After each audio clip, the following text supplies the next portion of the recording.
The Yoruba people of Nigeria, like the Congo people of Central Africa, affirm that the physical nature is only an appearance. The reality of being is spiritual. You made mention of Pythagoras, and of course, many early Europeans are coming to study in Africa, and in this case, Egypt. Uh, in the initial stage, they were allowed to study the deepest secret, like you say, of Pythagoras. Because it would make sense now, because I think the ancient African or the ancient Egyptians, they have steps for you to take. You don't just jump in and you know everything, because if you have to take 20 years to first of all study the human science before you then study the divine science, it means that it required a lot. When I started my PhD studies, I made a mistake. They gave me the first law of the course to study. I thought that that was all I had to study. So I lingered in studying this. And when they told me that was just a first part, I realized that I had accumulated 4 months.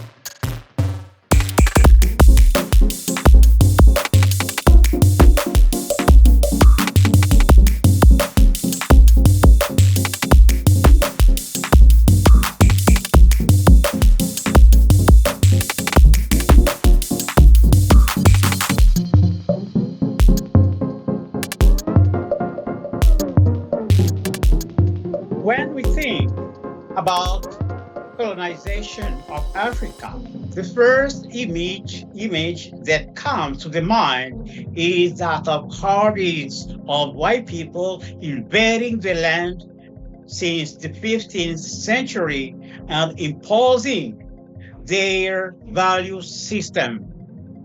However, if we want to better understand the process of the colonization of the Black, as this is important for the process of the decolonization, we must go as far as the sixth century, 6th century before Christian era, and learn how the Grecian students reacted to the epistemic principle they were being taught by the Black priests of ancient Kemet.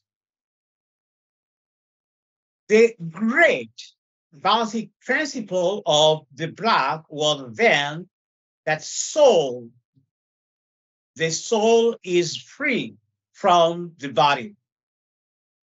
We still encounter this principle when an African elder is confronted to a hard question and he answers, "Let me sleep," and let the head have the dream. What is affirmed in both cases is that the soul, being free from the body, can launch itself in epistemic peregrination on higher planes of existence and bring back new knowledge to us. This means that knowledge is essentially of a revelatory nature. Knowledge comes from the ancestors, the enlightened ancestors, rather than from the brain. We must realize that the very concept of the soul, the immortal consciousness of being, is at the center of this Black conception of human being. The physical body accompanies the soul as it is itself accompanied by its optical shadow. The soul is to the physical body like the physical body itself is to its optical shadow. The Yoruba people of Nigeria, like the Congo people of Central Africa, affirm that the physical nature is only an appearance. The reality of being is spiritual. Thus, in Africa, ontology, the theory of being, and epistemology, the theory of knowledge, agree on the fact that the highest nature of human being, the spiritual, is not dependent on the lower, the material. This explains also the fact that religion in Africa, which by the way was originally and is still in Bukongo, the Congo religion, an exact science, underpinned any knowledge. This conception of being and knowledge was not in conformity to the Grecian worldview. Thus, after studying this concept in ancient Kemet, the Grecian elite began to separate itself from it, thanks to the use of speculation philosophy and the authority of its scholars. The first move came from Plato, who affirmed without any proof that the soul indeed is free from the body, but before the birth. At the birth, the soul is attached to the body like a carrier to a cart. This position was adopted not for any kind of provability, but due to the simple fact that Plato was one of the most learned Grecians during his lifetime. The next move will be taken after Plato when the succeeding philosophers affirm that the soul is only a process in matter. This implies that the soul, once free, was now completely imprisoned, engaged in physical body. The spiritual became contingent to the material, a reversal of the African ontological order, where reality is perceived as being spiritual and independent from the body. Later on, after Western Renaissance, came Francis Bacon. He suggested that the way to make science is to observe nature, draw some empirical facts, and generalize them into laws. This is called the empirical method. And thanks to this method, the West discovered much knowledge. But conversely, the soul was completely defenestrated from the field of the acquisition of knowledge. As the materialistic West reached Africa in the 15th century, they were already armed with this encaged concept of the soul as a simple process in matter, not to be accounted but heuristically in the process of the acquisition of knowledge. This implies that religion can inspire the scientist, but it can never anymore lead him and determine the process of the acquisition of knowledge as it ideally used to do in traditional Africa. This conception will be imposed on the Black people as the only valid starting point in the process of knowing. Colonization thus started with the inversion of our educational values. Understanding that it is filthiness that seems to attach the soul to the body, the African main and highest educational process consisted in purifying the soul to allow its freedom and peregrination to higher planes of existence for the acquisition of knowledge. With the materialistic negative influence of the West, the educational process will be now confined to two theories: a well-filled head or a well-shaped head. These made of the acquisition of knowledge a problem of the brain, not of the soul. Thus, colonization was started with the miseducation of the Black, a miseducation that cut him from relying on his ancestors in the process of knowing. The educational process was now exclusively concerned with the brain rather than with the soul. The new political leaders of Africa must understand this process of the miseducation of the Black in order to reconnect our population with the educational principles that are still available in our traditional culture and that rely on the freedom of the soul from the body.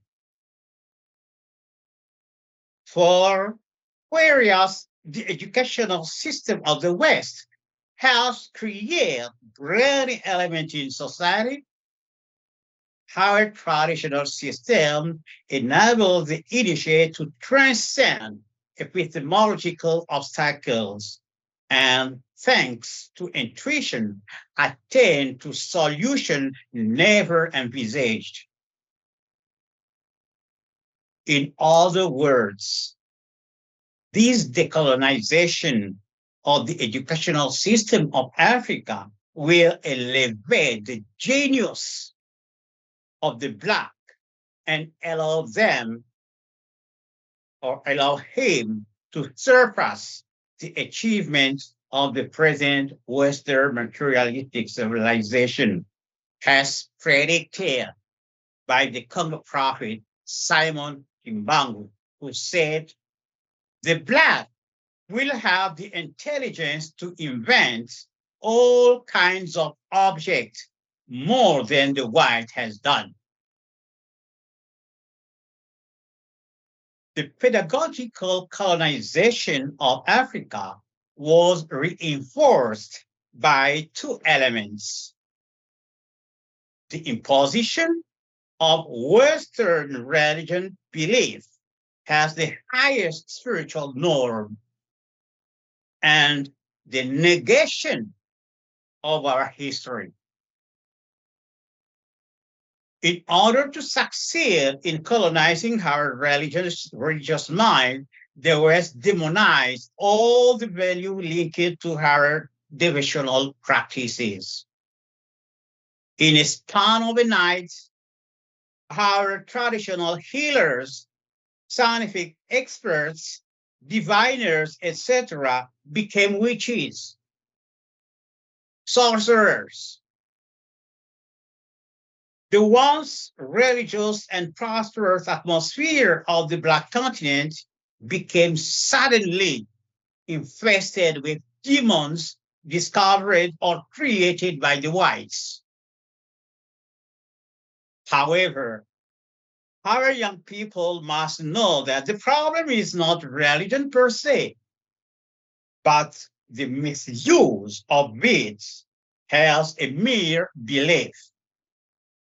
That the solution is not the rejection of religion, as it is ignorantly advocated by many traditional Kemites.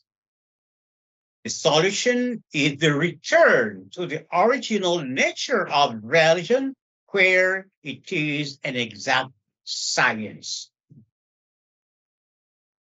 The aim of any science is the development of the spirits, the power to grasp the realities relating to that area of knowledge.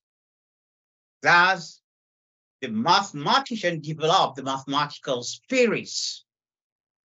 The accountant developed the accounting spirits. The lawyers master the legal spirits, etc. Religion has a knowledge, allows you to develop the related spirits. That is spirituality, the power to understand spiritual reality. If the West has misused religion, which religion was a mere belief, the solution for us is not the outright rejection of religion. Rather, it is to bring religion, African traditional religion, back to its true Kemetian and Congo configuration as an exact science. As there is no power without knowledge, there is no spirituality or spiritual power without religion or religious knowledge. Let the traditional Kemites stop deluding themselves.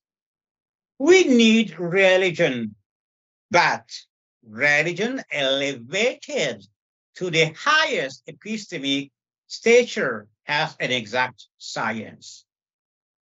This elevation alone will set us back in the epistemological paradigm of ancient Kemet, where religion underpinned all scientific law, and knowledge was based on the freedom of the soul from the body. A nation disconnected from its history is like a planet without roots. Please, a nation disconnected from its history is like a plant without roots. It cannot grow properly. Its poorly nourished leaves fall.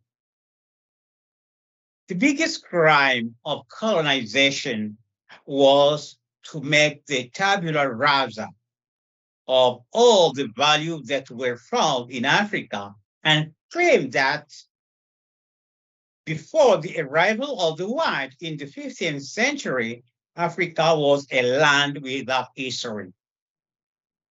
Thus, we hear statements such as Mungo Park discovered the Niger River, or like Diego Cao discovered the mouth of the Congo River.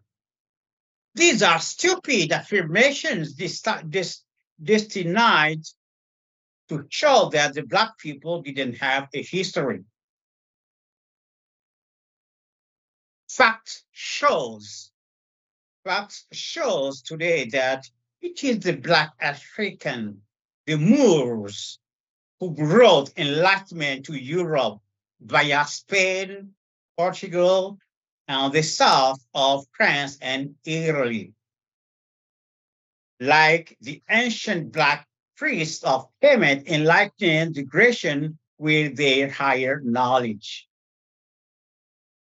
Deliberately, African history has been destroyed to claim the so-called civilizing virtue of the West.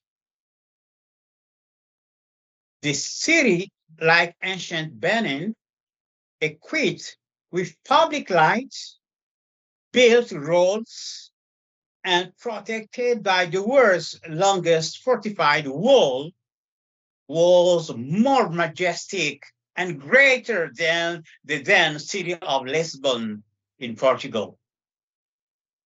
The West could not stand such an insult to its pride.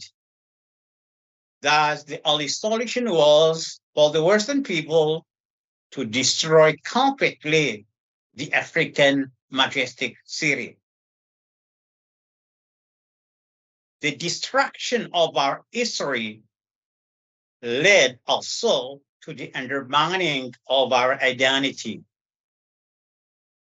History is beginning to recognize that the Black of Africa is the original Homo sapiens. He never evolved to humanity. Meanwhile, starting from the caves of Caucasia in Russia, the European Neanderthal and the Asian Denisovan from the Denisova caves of the Altai mountain of Siberia had both to evolve from the ape-like stature to humanity by mixing their blood with the African Homo sapiens. It is time for Africans to awake, to work for the decolonization of their mindsets. This process of decolonization entails, firstly, the reaffirming the value and necessity of our traditional educational system based on the freedom of the soul from the body. Second, reestablishing in all its strength the original nature of our traditional religion as an exact science. Third, reclaiming our true identity as the civilizing Homo sapiens and reaffirming how glorious past has seen in ancient Kemet and in our various pre-colonial kingdoms. Thank you very much, sir. This is very rich as usual. This is a very rich conversation. It's an important one also, looking at where we are going, where are we going from here? Because today, Africa is in a precarious situation. So all the questions are being asked. How did we get here? Where do we go from here? So thank you so much for laying out the argument the way you did. Of course, I do have some questions to ask you. It had to start with the knowledge itself, like you did say, no? That the knowledge is not only cerebral thing, or knowledge is not only thanks to your intelligence, it's actually tapping into a generation that have been before you. In this case, you are referring to connected to the ancestors, so that knowledge, therefore, is a revelation to you. It is not because you have so developed your idea as a person. It's because you are tapping into a source. I think this is something that is sort of different from the way a Euro-Western person will look at knowledge. Could you please expand more on that? I think that is where we should start from. When you ask a tough question to an elder, he will tell you, if he doesn't have the answer, let me sleep and let the head have the dream. He knows that knowledge comes from higher planes of existence, from the ancestors. I never saw the statement to conceive an idea. in the African languages here in Central Africa. Usually people say, I received an idea came to me, but we don't ask ourselves the question, where did it come from? The idea came to me means that it came from higher planes, from illuminated ancestors. So it is a deep trenched conviction in us that knowledge doesn't stem from the brain, rather from the soul. That is why, whether he was learning trade, law, or medicine, the common initiate will always start with the divine mystery, where he will be taught the purification process that enables the soul to be really free, so that it can get out of the body or free itself from the company of the physical body and find itself in the company of enlightened ancestors. Now, it is very important for our spiritual leaders to create parallel system of education where people will learn that purification process that enables the soul to free itself from the shackles of the body. And later on, it will be the duty of the political leaders to put away the Western educational system and to reconnect our educational system to its traditional principles that entails the freedom of the soul from the body. Because intelligence educational system seen as training the brain will lead to experts, etc., bright mind, but only intuition can go beyond the reasoning power and achieve higher knowledge. Training the brain can lead to experts, but training one to develop the intuition will develop savants in Africa. Thank you so much for that. That is really very important. Before, you were making mention of human mystery and divine mystery, and also something I think to the line of initiation, Congo initiation. Could you please expand on that for people who do not understand those terms? This is a very important thing because when we look around, usually what we see is the human practice of African traditional religion. When I speak about the divine practice of African traditional religion, usually people tells me, oh, that is Christianity. I say, no, I'm not speaking about Christianity. I'm speaking about African traditional religion in its highest strength, which is the divine practice. So in reality, we have two practices of African traditional religion. We have the divine practice and we have the human practice. Now, the human practice is the practice of the majority of the African. When you look around in the diaspora or even here in the motherland, nearly all you see is the human practice of African traditional religion. This practice aims to organize, elevate, protect society. And aside from this practice of the majority, you have also a practice of a minority of people, a minority found for the time being among the Bantu people and especially among the Congo people. That practice, which is the divine practice, aims, first of all, help the initiates become back an Osiris, a child of the Most High.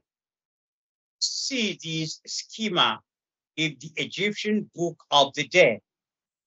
The whole, the whole intrigue of the book is that an initiate called Osiris Ani claimed the right to be an Osiris, which means a child of God, because he led a life of purity.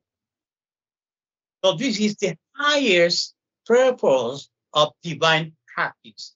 Enable the initiate to become back a child of the Most High, to develop all his potency, to develop all his qualities, to shine infinitely. Again, develop a power that will be perpetuated as a human power. So all that we have as a human powers, their beginning point is the divine. Powers start from the divine, and it is perpetuated by faith as a human power. Third, to heal, so the purification of thoughts. Fourth, to combat hexes and curses, what we call here in the motherland witchcraft, through the means of love, not through the means of retaliation. And the last point is to be the torch bearer of morality, ethical norm, divine ethical norms in Africa. This knowledge was jealously kept in ancient Egypt. When the Grecian students flocked into Egypt in order to learn, they was coming to learn our religion, not our mathematics. No, their big aim was to learn divine science. But divine science was meant to be taught only to the Black people. So they were not allowed to learn this. They will tell them, oh, you have to start with the human. So that Pythagoras spent 20 years studying the human in order to be qualified to study the divine. He never was qualified and went back. He was captured, went to Babylon for 10 years again, and went back in Greece. So it is time for the Black people to reconnect with this highest trend of African traditional religion, in as much as religion at this level is an exact science. Now, that is a kind of a curiosity I have there. Like the example you make mention of Pythagoras, and of course, many early European coming to study in Africa, and in this case, Egypt. In the initial stage, they were allowed to study the deepest secret, like you say, of Pythagoras. Because it would make sense now, because I think the ancient African or the ancient Egyptians, they have steps for you to take. You don't just jump in and you know everything, because if you have to take 20 years to first of all study the human science before you then study the divine science, it means that it required a lot for you to actually get initiated into the secret or the deepest science that governed the African world or that governed this society at the time. So is it possible that some of these early Europeans didn't know the true facts or the true, the deepest of the African knowledge, but they got a part of it and they went home, whitewashed it, and they came back. Of course, when they managed to overcome Africa, they destroyed whatever they didn't understand. And therefore, everything that was built upon their limited knowledge. Is it possible that can be a case to reason?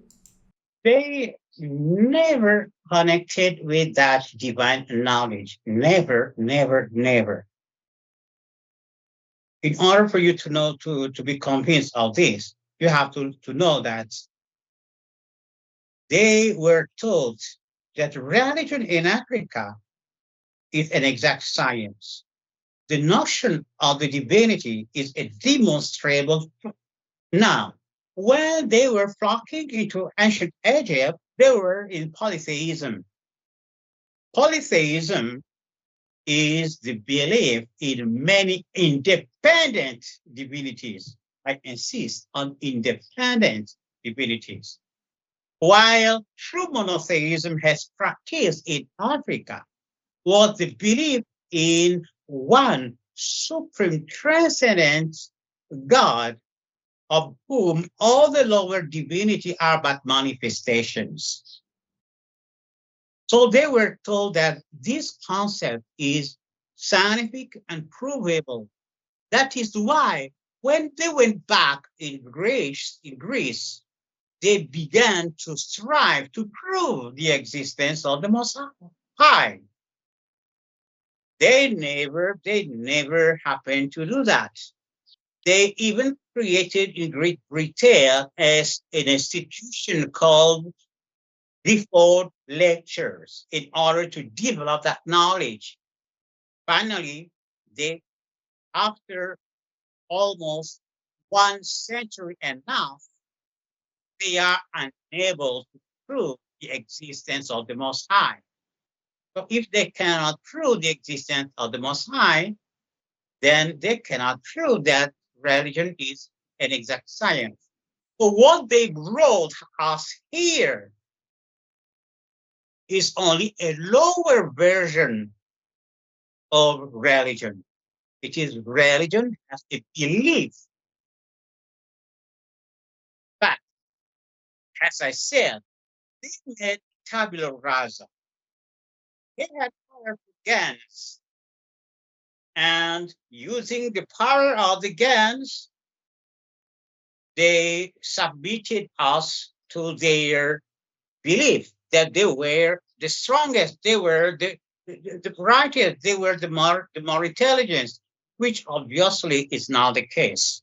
So it is time for us to awake and use that lever, which is religion as an exact science, in order to reconnect ourselves with our true past. We can actually see now that we are intertwined somehow. Both the Europeans and the Africans, we are meeting at a point, and there is a need for us to meet and to understand. I think this is important. But you were also saying something very important before in the premise that the Europeans, looking at those coming from the Caucasus Mountain in Russia, in Siberia, because I think that is where many Europeans ascribe their origin to. Now, they coming to mix their blood with the African Homo sapien, you did say, giving rise to the present day European, or maybe I don't understand that perfectly. Could you please expand on that? Recent discoveries, recent discoveries is showing that the Homo sapiens never evolved. He was from the start, he has the stature he does have now. And the Homo sapiens is the African, while the Neanderthal and the Denisovans were the two other human beings. But at their starting points in the caves of Russia, of Siberia, they didn't have the stature they have now. They have to go from a ape-like nature to the human nature. And this has been done by mixing their blood with the Africans. And if you observe the oldest divinities of Asia, If you observe the older divinity of China, if you observe the older divinity of Japan, you will notice that they have African traits. They have African's configuration. So the African people had to migrate to those area, mix their blood with those people in order for them to rise to their present stature. This is being stated, being recognized by the study of DNA in Europe as well as also here in Africa. Hmm. That in itself is an episode that we need to do at some time.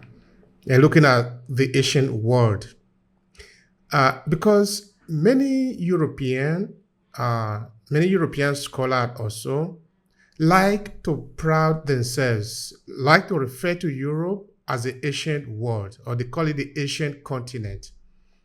But I sort of have thought this is a misrepresentation of the reality. Europe Mhm. cannot be the ancient continent. In fact, in the history of humanity, Europe will be an adolescent compared to Africa. Because what is needed, everything that is needed to create Europe, including history, the biology, the people, everything is in Africa. That is to say, if Europe were to disappear, the possibility of being recreated is still there.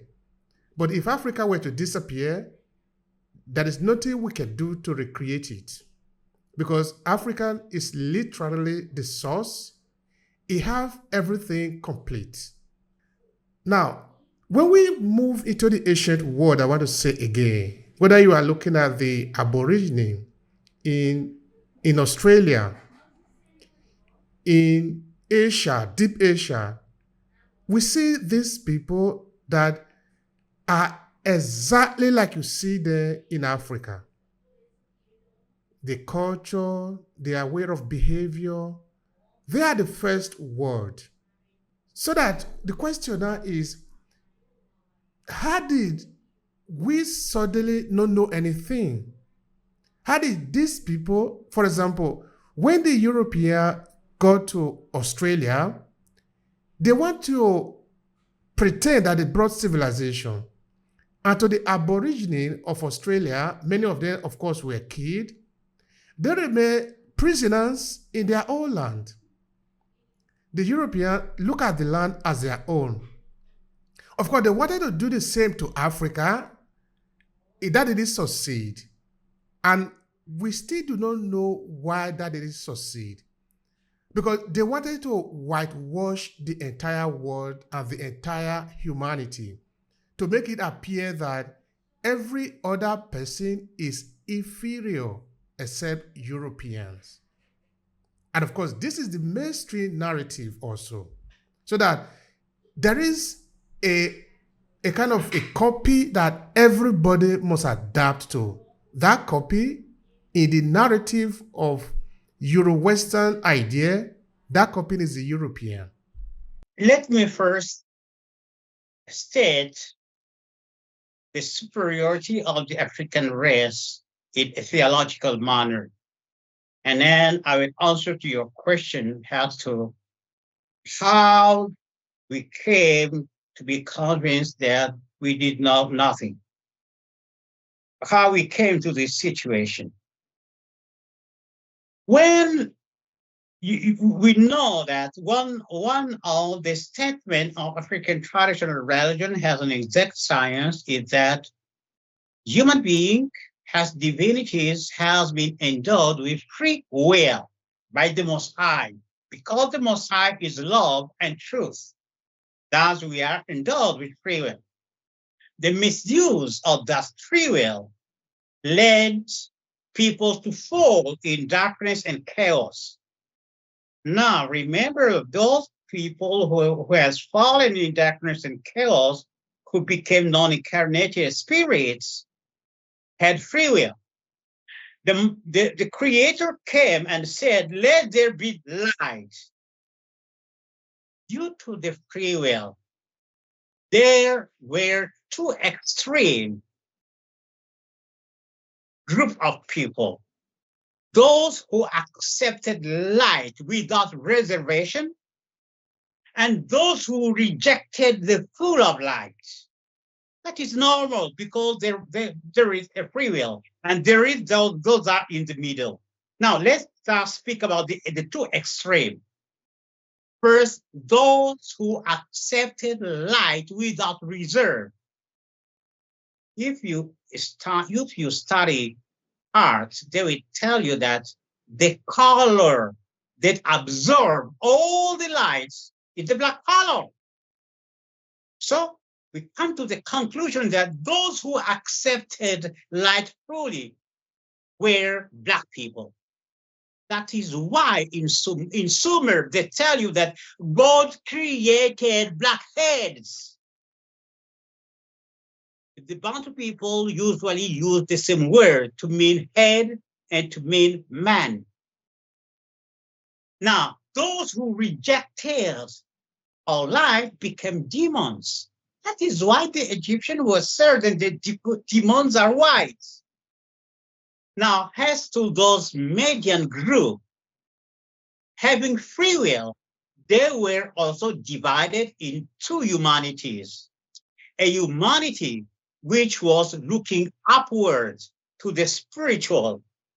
They mixed their blood with the children of light. That is the story of the Anunnaki. That is the story of the Nephilim in the Bible. That is the story of the myth of Kintu. We were that group. We mixed our blood with the children of light, those who accepted light without reserve. They came down, they mixed their blood with us so that we became the first civilization, which it was the civilization created by the gods themselves. For the other group, which is the materialist group, the only way for them to evolve was to mix the blood with us. So that is the theological explanation of what is being discovered now thanks to the DNA. There was those two groups, and always due to the exercise of the free will. Now, back to your question. We live in a temporal universe. And in the temporal universe, we have to work and we have to sleep in order to rebuild our energy and wake up and begin to work again. That is what is happening at the individual level. But what is happening at the individual level is happening also at the civilization level. We have the solar civilization, which is the civilization of the black people, and we have the lunar civilization, which is the civilization of the other people, the white people and the Asian. Those two civilizations used to take turn every 3,000 years. So if you take ancient Egypt, you will notice that it started at minus 4,000 years. And by minus 1,000 years, it began to decline. But usually we have 12 hours for the day, and 12 hours for the night. But actually, we work more than 12 hours. With sometimes work about. There are people who work 20 hours and sleep only 4 hours. So it means that at the practical level, the solar civilization lingers beyond its end points, so that the lunar civilization started its apogee or started only since the 15th century. Before that, we were still glorious. So we are in a state of sleep. And that sleep is ending since the year 2000. We have reached a new era. And during that new era, the black man has to awaken and use religion as an exact science in order to reaffirm his paradigm, epistemological paradigm, and to reconnect himself with the enlightened ancestors. And that's what is happening now.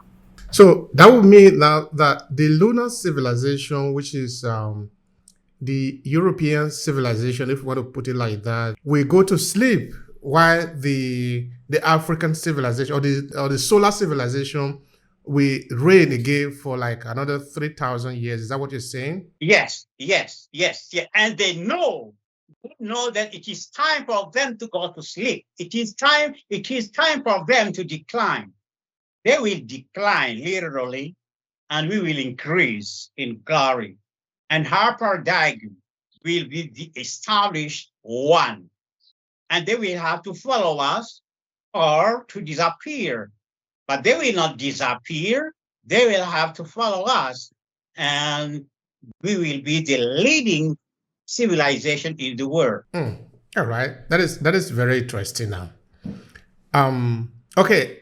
That is okay. We will also come back to that because we need more to speak on that part. Now, let's talk about decolonization because that is, I think, is the centerpiece of the conversation just now. So, by decolonization, what do we hope or what do we aim to achieve as Africans? By decolonization, we aim to achieve three things. First of all, to reconnect ourselves with our epistemological or educational system, traditional educational system, where knowledge is a problem not of the brain, but of the soul. So we need to reinvent our educational system.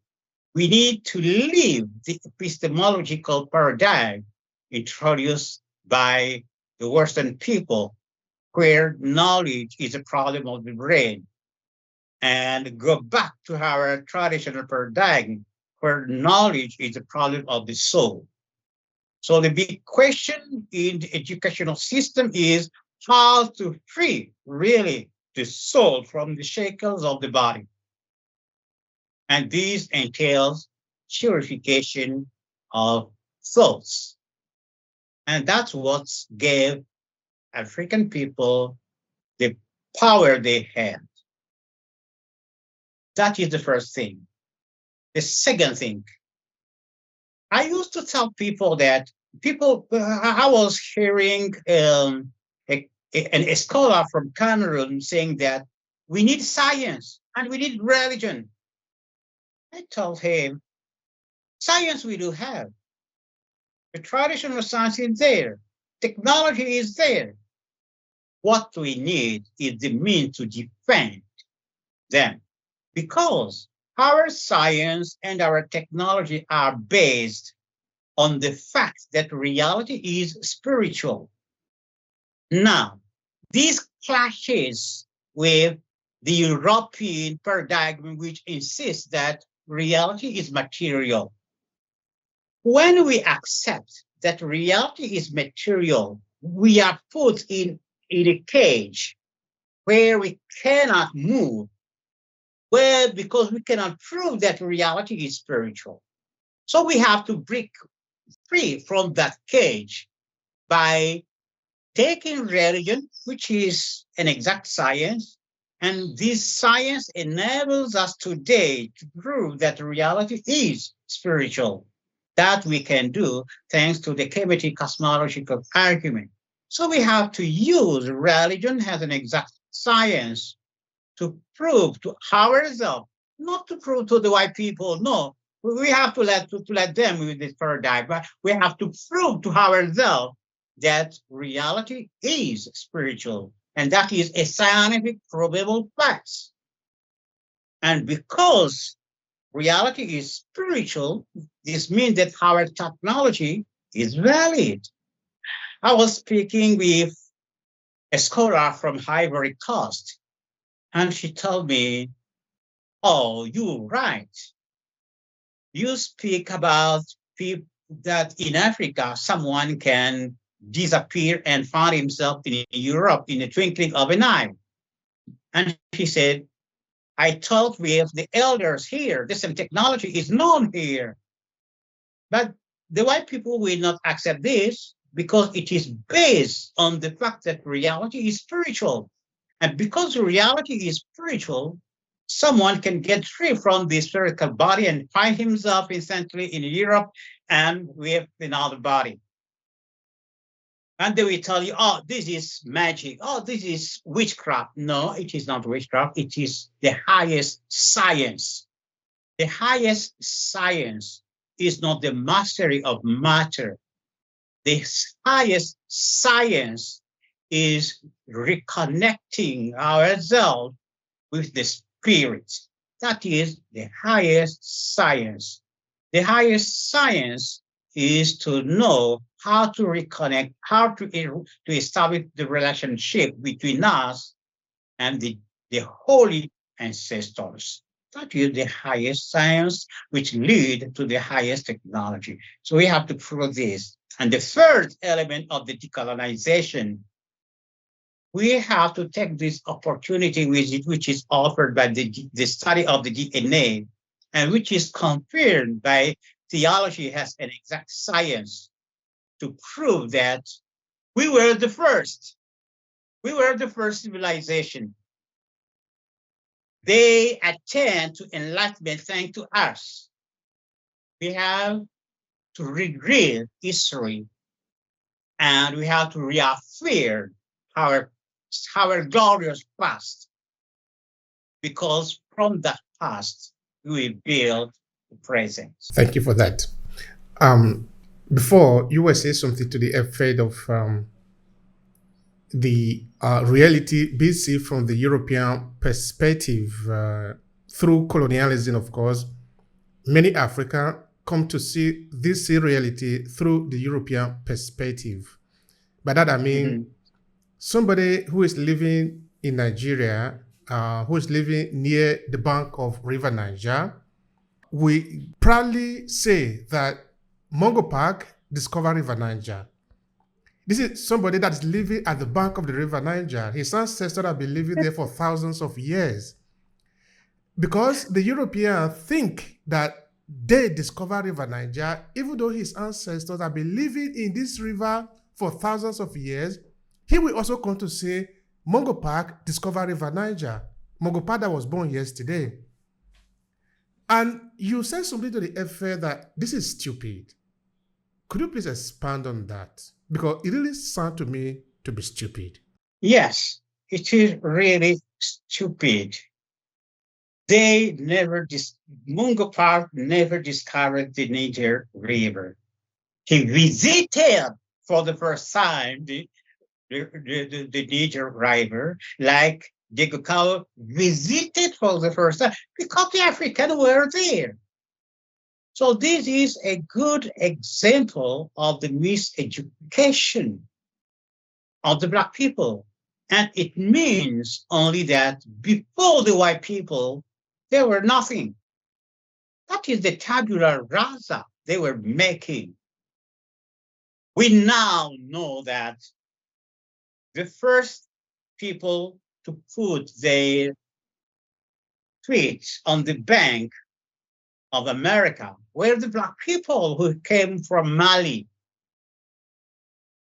And when Columbus was killing the native Indian of Haiti, they conceived the idea of calling the Black who at the time were living in Mexico to call them to come to the sacre. And the traitors among them informed Columbus. They told him that they had the intent to call the black to come to their succor. Columbus was astonished. He said, "The black people are here?"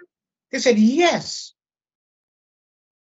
And when he returned in Europe in order to go back again, he had two crews. The first cruise went directly, but he came at the Gulf of Guinea. And from that Gulf of Guinea, he found that there is a natural stream leading you naturally to America. Thus, he understood that it was natural for the black people to reach America. Now, during his last visit in Cuba, the president of Turkey, I think I lost his name. The president of Turkey was speaking about the Cuban people, and he said, "We have to build a mosque here because when the white people came here, they found mosque here." So the question is, who built that mosque? The answer is the black people who went there before the white people. The black people went there before the white people and introduced island before Columbus arrived. Some people don't think. I think so, because if some people think, because when was Christopher Columbus born? So now I often say, now let's take a look at the geography of the Mediterranean, for example, because a lot of people in Europe think really that this is the first time that they are meeting Africans. But I say, but how could that be? We have been living for thousands of years near each other. So you mean you have never been curious to see the other side of the river?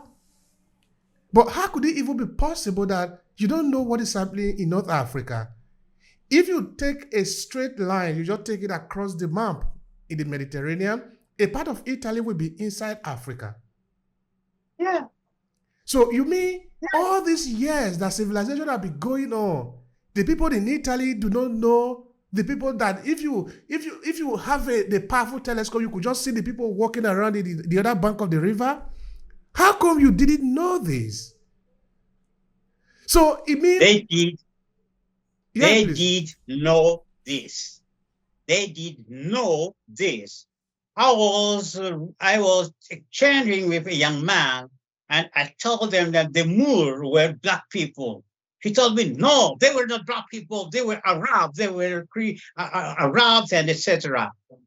I told him, have you ever seen the flag of Sardine? The flag of the southern isle of France. Go, see that flag. You will see the head of a black man on that flag. And with a white ribbon on the front.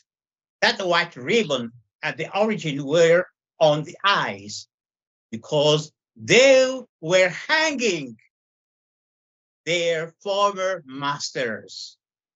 We were their masters. What is going on is revenge. What is going on is people repelling the souvenir of their past because it is a shameful past. They cannot accept that they were civilized by the black people. They cannot accept that they were living in filthiness, whereas in the 14th century, people and pigs in Paris were living together. They cannot accept such a shameful past. So in order to repel that past, they have to erase our history. They do know this. All right, they do know this. Of course, they should know this. Because Europe and Africa, they are too close to each other to have seen themselves for the first time. That is a thesis. It's impossible. All right, having said that, let's talk about the knowledge, because you make mention of the word knowledge a number of times. Like, for example, that knowledge is not coming from your cerebrum, it's coming from outside of you, therefore coming from a source, and therefore the ancestors. Because if we can even understand it like this, it means we should connect to our source, our ancestors.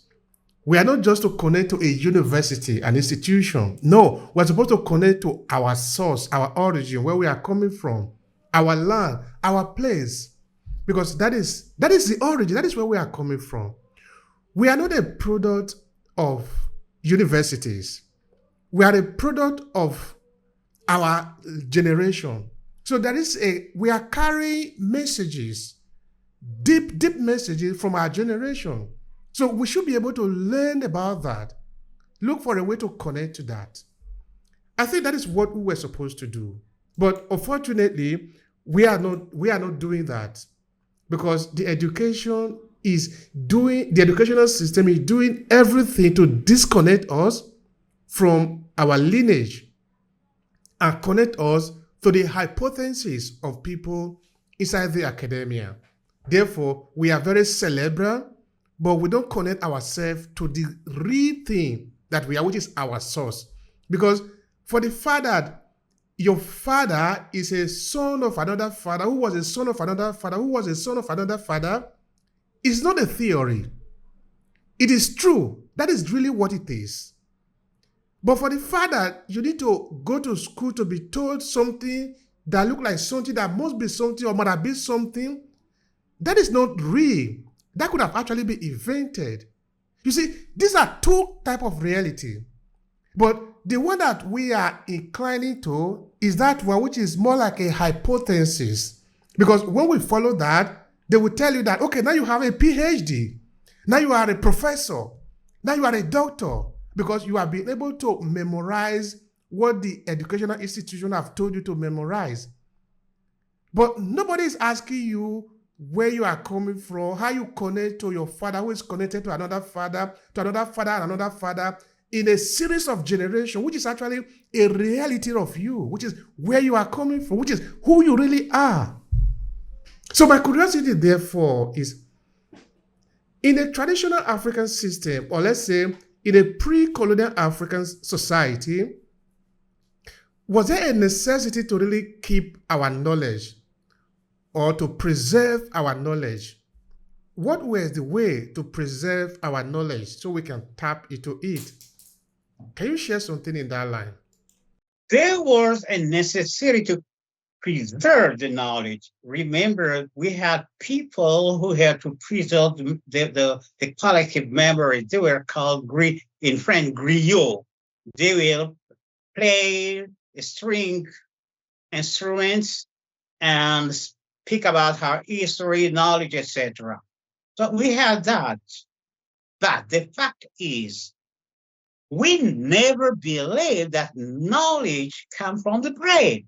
No, we always knew that knowledge, the higher knowledge, has to be tapped from the ancestors. Let me give you an example. I hold a PhD honor degree. When I started my PhD studies, I made a mistake. They gave me the first law of the course to study. I thought that was all I had to study. So I lingered in studying this. And when they told me that was just a first part, I realized that I had accumulated 4 months late, or 4 months, or I was late 4 months. So I began to study almost at a daily basis. And then I realized that I had already to submit my thesis, the proposal of my thesis. When I made the calculation, I realized that I had only 2 months to write my thesis. The astonishing thing is that I wrote my thesis in 3 weeks. 3 weeks. The work was done. I sent to the director. She told me send to the jury. I sent to the jury. They gave me A.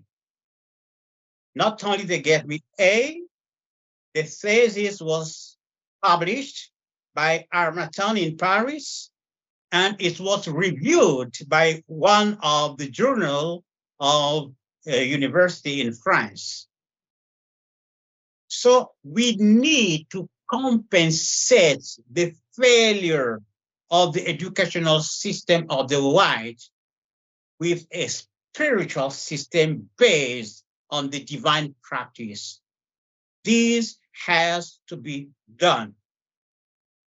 When I was working on my thematic cosmological argument, it seems to me clear that I was in the path of the simplest theory of gravitation. That the problem is I left mathematics since 20 years. I didn't know how to apply integer in order to prove this mathematically. So I did what I learned to do since I went to the School of Architecture, rely on my ancestors. I asked them, I told them, I know that there is no mathematician among my ancestors. So I told them, please ask to those higher than you who know mathematics to enlighten me. I tell you, they did. And I arrived to that simpler theory of gravitation, which is 1,000 times simpler than the theory of Albert Einstein. Gravitation is a simple problem, an elementary problem of physics. This I discovered thanks to connecting myself with my ancestors. So we need a change of educational system. But at the first time, what we need, how spiritual leaders have to build, have to think about the way to compensate what is lacking in the Western system.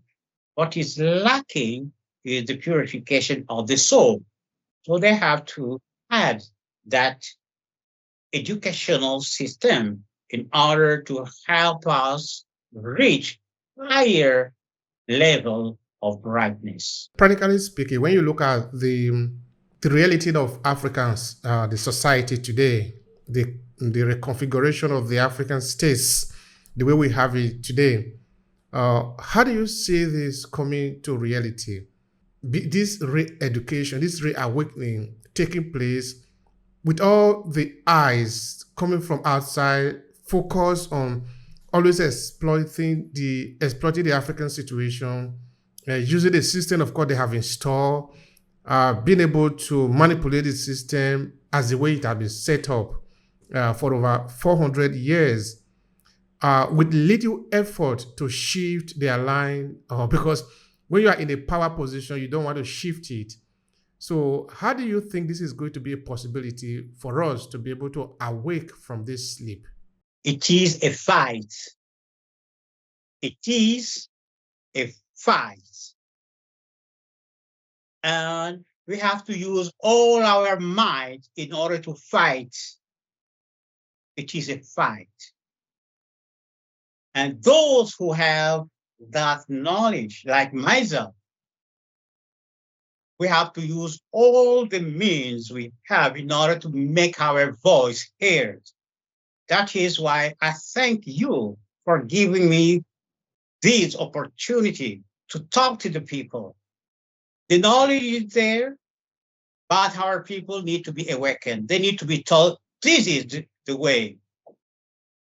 And usually they don't believe you at the first start.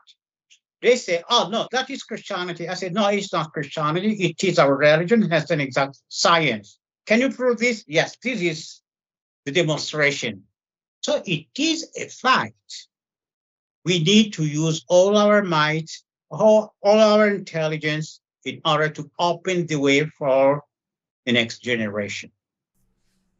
Thank you so much for that. I would like you to explain to me in simple terms, what does it mean, decolonization of the minds in Africa? What does it mean? Colonization of the mind in Africa. Colonization of the mind means that African people has been engaged in a materialistic way of thinking. In that materialistic way of thinking, reality is defined as being material. So when you allude to something as spiritual, they will tell you, oh, that is not scientific. So you have to come back to the cage. That cage means that religion has to be a belief system. That cage means that you don't have history. So decolonization means breaking away from the cage to realize that reality is spiritual and religion is an exact science, and realize that we were the first civilization. Realize that we reached to glorious past when they were hiding in caves of Siberia. Now, this is my thought. In the 1800s, when the Europeans sat in the Conference of Berlin to split up Africa, they pretty much had an idea of what they wanted. They have never changed since then, and even before then too. So my question is, before the European came up with the idea of colonizing Africa, did they have a foresight of what they wanted? In the sense of, did they know what we didn't know? Or did they act on just trying out things and it eventually work in their interest? Although I know this might sort of go in line with what you already said before, that this is a kind of, I don't know whether to call it a conflict or alternation between the solar civilization and the lunar civilization, that sometimes one is awake, the other one is asleep, but the other one then go to sleep, the other one is awake again. Sort of it's alternating between the solar and the lunar civilization. But of course, colonialism is something that happened only a few years ago in terms of this 3,000 years of history that you were making reference to.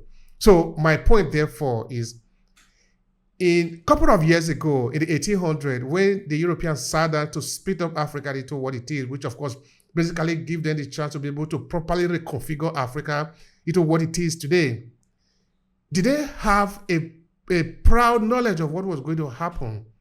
Do they have this advanced knowledge that we as Africans do not have?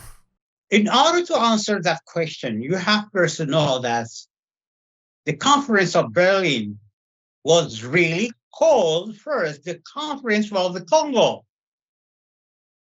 It wasn't the Conference for Africa. It was called the Conference for the Congo. My point is this. As they were discovering archives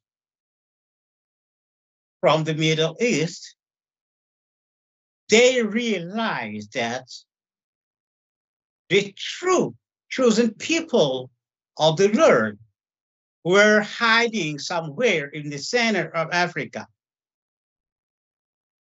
So they came to understand that the land of great wealth that the Bible speaks about is the center of Africa.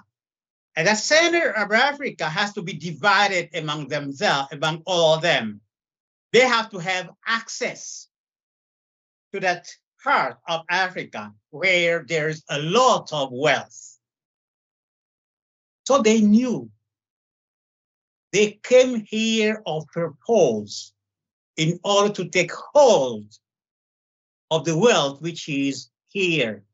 They knew this from the archive they have discovered in the West. So they didn't came here. Oh, they were stranded. They were looking for the way to the India, and Diego Cao happened. No, he was looking for that land where there's a lot of wealth and which is at the center of Africa. So we have to know that and we have to prepare ourselves to awaken, protect our land. And that is, this is a message to the Black people of Central Africa. They have to know that that piece of land is meant for the progress of all Africa. It is a sad thing to see African people serving the white people in order to set war, division in the path of Africa. If the Congo is set free from that neocolonialism, the whole Africa will awaken. Because it is the wealthiest part of Africa, and because it is the part of Africa which detains the divine mystery, which is the key to our decolonization. In the people in Congo, and of course in other parts of Africa, who need to be awakened, particularly the youth, the younger generation, do you see them to be in tune with this knowledge today? Like, are they curious? Do you see them to be curious, to want to learn about it? Or are they comfortable? Do you think that we have hope? Or is it, because, it takes the Europeans a lot of years to be able to get Africa to what it is today.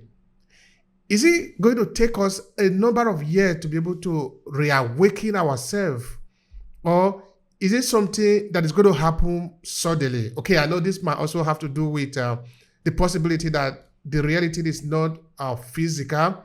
Therefore, okay, in the other, because it is spiritual, it can actually be much faster, the reawakening or the reactivation of the African energy, as it were.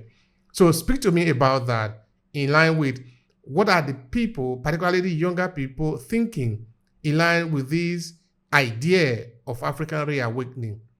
You see, there is, as I said, our ancestors divided the practice of African traditional religion in two: the human practice and the divine practice. Now, nearly all that we see around is the human practice. In my experience, I think that those who will first awaken to this knowledge are the people from the diaspora. Because the people from the diaspora have been totally disconnected with African value. So they are seeking to know who they are. While the people in the motherland sometimes have the impression that they do know all they need to know. So what I'm beginning to learn is that it is our brother and sister in the diaspora who will first awaken and seize this opportunity in order to help the people of the motherland also awake. It is sad that that is the situation, as I see, I'll observe it in my own experience. Thank you so much for that. All right. So you have written a number of books that people can see on Amazon to buy, to learn more about what you are doing, which is really very important. Of course, at the point in some future episode, we need to take up some of those books and expatiate on them in more detail. Now, could you share with people how can they find your book to learn more about what you do? My books can be found in Amazon.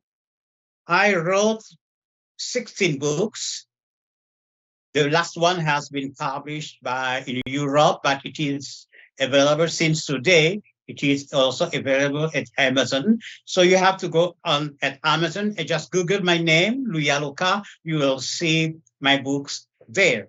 I know that some people in Africa have trouble buying books from Amazon. They can get in touch with myself and they can buy PDF version of my books. So my books are available, 16 of them. The last one is entitled In the Beginning Was the Book Congo. I explain deeply there the difference between the divine practice and the human practice. And I explain there that we were the first civilization in this world. Thank you so much for that. The audience, the people that are listening, you now know where to find these books.